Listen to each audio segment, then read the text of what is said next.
Hey, ladies and gentlemen, welcome back to the channel. As always, it is Nick here, back with your daily crypto news and analysis. And today we're going to be talking about Ripple and XRP, so let's just dive in. And let's start with the fact that as we look at this current market, we're still ranging around $800 billion in market cap. We see XRP trading at about 34 some cents, down about 3%, down 10% on the last 7 days. A lot of other assets are down astronomically on the last 7 days. One that is going crazy today is XDC, which is insane to me. I just started talking about XDC again, and it's crazy to see this thing doing this big of a move, going all the way back to December 7th. So pretty crazy. Love to see it. I do think that XDC is one of those, trilemma tokens, the XRP, XLM, and even the XDC trilemma tokens. I think that they are incredible to have in your arsenal. But nonetheless, today I do want to talk to you guys about XRP, not XDC.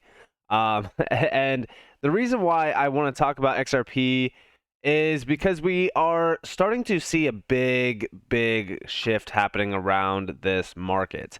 And it's the fact that XRP is in the mouth of every individual in this space that feels the need to non-stop talk about how XRP's this, XRP's that. The XRP community sucks. It's so toxic. It's so negative. Like, this is Charles Hoskinson. Now, I've voiced my concerns about ADA in the past. I actually don't like ADA. I know it's my opinion. You guys don't need to follow what I say about it. I'm just saying. I don't like ADA simply because I don't like the individuals behind it. I also don't like Charles Hoskinson at all. And I've said this many times in the past. But we do see here what's going to be announced in the coming days. And this is because we've seen Charles Hoskinson over on Twitter say there is no point inviting toxicity into your life. It's abusive and pointless. Even in saying it now, there are mocking baby memes. Life is too short, move on and cut it out. XRP provides no partnership or technical value. The community is toxic and petty. I can live without it. And it's funny that, that he's saying XRP has, no partnership or technical value. It's crazy to me because this is an individual that, said that ADA was fixing the problems in Africa, just to find out that there was no partnerships in Africa with ADA.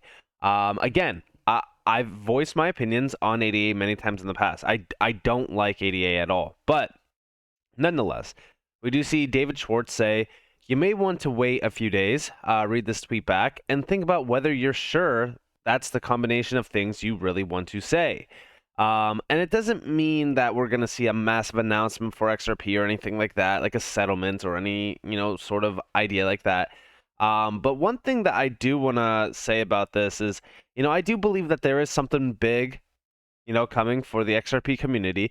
And it is within that 3-month time frame. I think that March 31st, 2023 is going to be the area that we are really starting to see a lot of things pick up.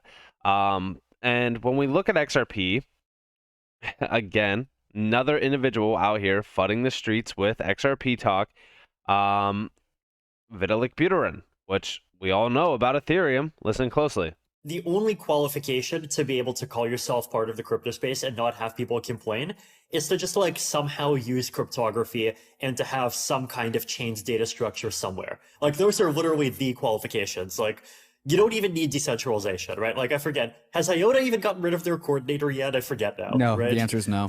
Right. XRP, right? They're still completely centralized and, but, at the same time, they are, on CoinMarketCap and, still, I think, haven't apologized for writing documents into to the US government, basically saying that they should be favored over Bitcoin and Ethereum because Bitcoin and Ethereum are China controlled. I think that there should be a way to talk about Ethereum that doesn't implicitly, lend credence to the, the Lunas and the XRPs and the IOTAs and the Bitcoin Satoshis visions of the world, but that still does leave room for kind of valuing the good and the honorable things that are happening in other ecosystems, right? And it's just funny that these are individuals, like I said, Vitalik Buterin has been around for a very long time in crypto, yet his lack of intelligence on the fact that XRP is centralized or decentralized is comical to me. But XRP, they have to hate on XRP because XRP's power and the potential is far greater than anything that Ethereum and Bitcoin could ever achieve. Um, I've said this many times in the past. Pay attention to those that can't stop talking about XRP. And then look at the market cap of some of those tokens. Look at where those tokens went. Look at how big the communities are behind them. Like, these are individuals that just cannot stop talking about XRP and dragging it through the streets because, again, they're terrified of what XRP will become. Yesterday, we talked about Polysign. For example, here we have from Mickey B. Fresh. We absolutely look to partner with Ripple and holders of XRP in the future. Unfair advantage with Joel Katz and Arthur Brito, designers of XRP Ledger. First asset we onboarded was XRP.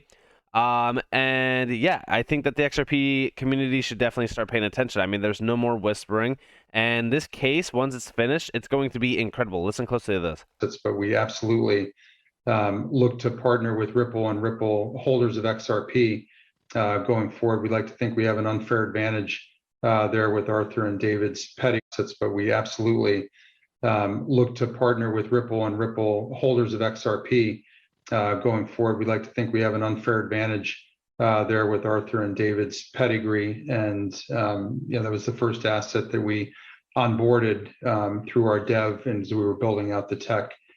So we have a lot of friends at Ripple and very much look forward to this part of their journey getting resolved satisfactorily and being out there in the market. And I think not only from a custody standpoint, there may be other ways that we can work with Ripple going forward. That's certainly my hope and expectation. But we absolutely.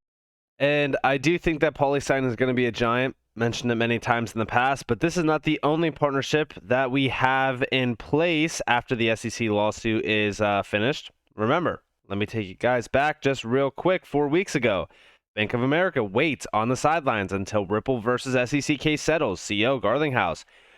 There's so many major players on the sidelines waiting. That's why these names in this space are so terrified. Not like saying that XRP provides no partnership or technical value is just comical to me. Go check out ADA and go check out the TVL. In fact, go check out the usage of the network. It's just a ghost chain. It literally is a ghost chain. Everyone continues to say ADA is going to be incredible. Look at all the building happening on ADA. Dude, go look at the transactions per second. In fact, go look at the transactions this entire year.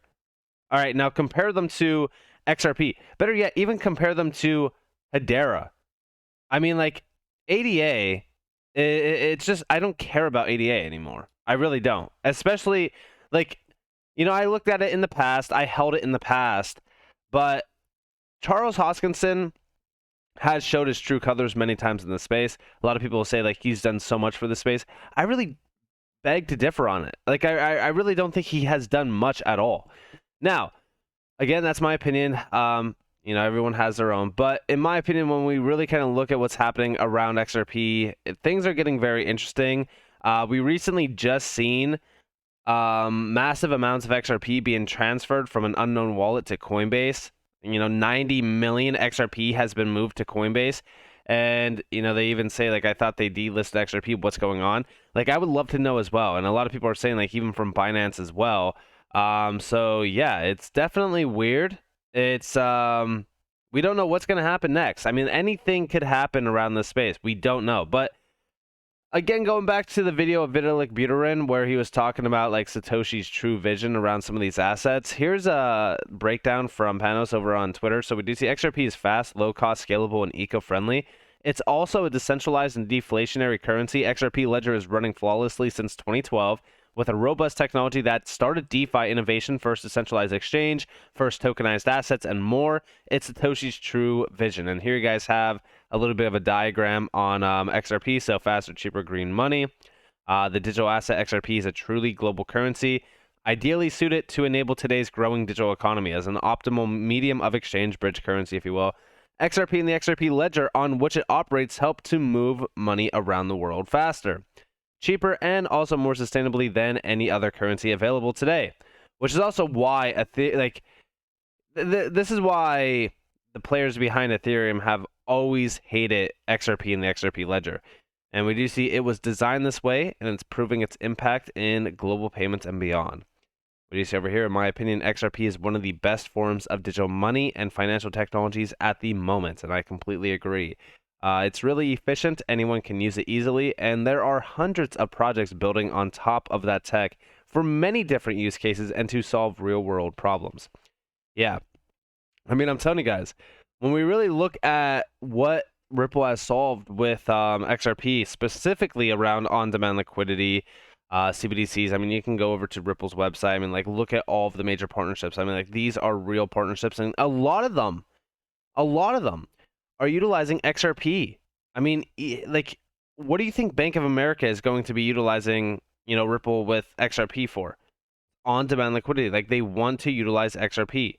They could be utilizing RippleNet right now, but they're waiting for the SEC lawsuit to be over so that they can utilize on-demand liquidity and also have that competitive advantage.